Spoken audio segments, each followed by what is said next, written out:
So நீங்கள் invest பண்ணுற ஒரு ஃபண்டில் என்ன பண்ணணும் அப்படின்னா இயர் ஆன் இயர் அந்த ஃபண்டை வந்து நீங்கள் ஸ்விட்ச் பண்ணிகிட்டே இருக்கணும். ஒரு ஃபண்டில் இன்வெஸ்ட் பண்ணிட்டு நம்ம அப்படியே லாங் டேர்ம் கூடும்போது நோ ப்ராப்ளம். பட் இன் பிட்வீனில் அந்த ஃபண்டை என்ன பண்ணலாம், இப்போ ஒரு ஃபண்டு வந்து மெச்சூர்டாகி ஒரு பீக்கில் இருக்குது அப்படின்னு வச்சுக்கிறீங்களேன். இப்போ லார்ஜ் கேப் எதுவும் எடுத்துக்கிறீங்க. ஸோ நீங்கள் அடுத்து நீங்கள் என்ன பண்ணணும் அப்படின்னா அந்த ஃபண்டு வந்து அதர் க்ரோத் ஒரு ஸ்டாட்டிக் க்ரோத் வந்துருச்சு அப்படின்னா நெக்ஸ்ட் அது வந்து ஸ்விட்ச் பண்ணணும். ஸ்விட்ச் பண்ணிட்டு that is systematic transfer plan அப்படின்னு எஸ்டிபி அப்படின்னு சொல்கிறோம்.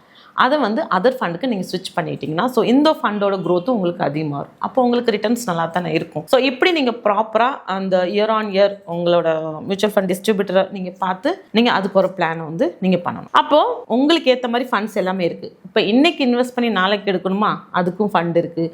இல்லைனா என்னோட சேலரி அக்கௌண்ட்டில் என்னோட அமௌண்ட் அப்படியே தான் இருக்குது, தேவைக்கு மட்டும்தான் எடுத்துக்கிறேன், இப்போ 1 month சும்மா தான் இருக்குது அப்படின்னு நினைக்கிறேன், அதுக்கு லிக்விட் ஃபண்ட் அப்படின்றதுக்கு நான் ஆல்ரெடி சொல்லியிருக்கேன். ஸோ அதே மாதிரி உங்களுக்கு ஒரு 3 monthsக்கு இருக்குமா அதுக்கான ஃபண்டு எல்லாமே இருக்குது. இதுக்கு சார்ஜஸ் நீங்கள் பார்க்குறீங்க இல்லையா. ஸோ நீங்கள் லாங் டேர்ம் விடும்போது 1 yearக்குள்ளே எடுக்கிறீங்களா 1% உங்ககிட்ட இருந்து அமௌண்ட் எடுத்துக்குவாங்க இன்வெஸ்ட் பண்ணவங்க கிட்ட இருந்து. மோர் தென் 1 year விட்டிங்கன்னா அந்த 1% சார்ஜஸ் எதுவுமே கிடையாது. மொபைலில் என்ன ஆப்னா எம்எஃப் சென்ட்ரல் அப்படின்னு சொல்லிட்டு ஆப் இருக்குது. ஸோ அந்த ஆப்லேயே நீங்கள் வந்து பார்த்துக்கலாம் டெய்லி நீங்கள் இன்வெஸ்ட் பண்ணுறது எவ்வளோ அமௌண்ட் இருக்குது, எவ்வளோ இன்வெஸ்ட் பண்ணியிருக்கீங்க, எவ்வளோ என்ஏவி, உங்களோட ப்ராஃபிட் அமௌண்ட் எவ்வளோ இருக்குது அப்படின்றது அதுலேயே எல்லா கேட்டகரிஸ் என்ன ஃபண்டில் இன்வெஸ்ட் பண்ணியிருக்கீங்க அப்படின்றது. ஸோ உங்கள் கையில் மொபைல் ஆப் இருக்குது, நீங்கள் ப்ராப்பரான ஃபண்ட் சூஸ் பண்ணி நல்லா இன்வெஸ்ட் பண்ணுறீங்க, நல்லா ரிட்டர்ன்ஸ் கிடைக்குது அப்படின்னா yes actually we make money in mutual funds. So better invest in mutual funds than any other thing. Thank you.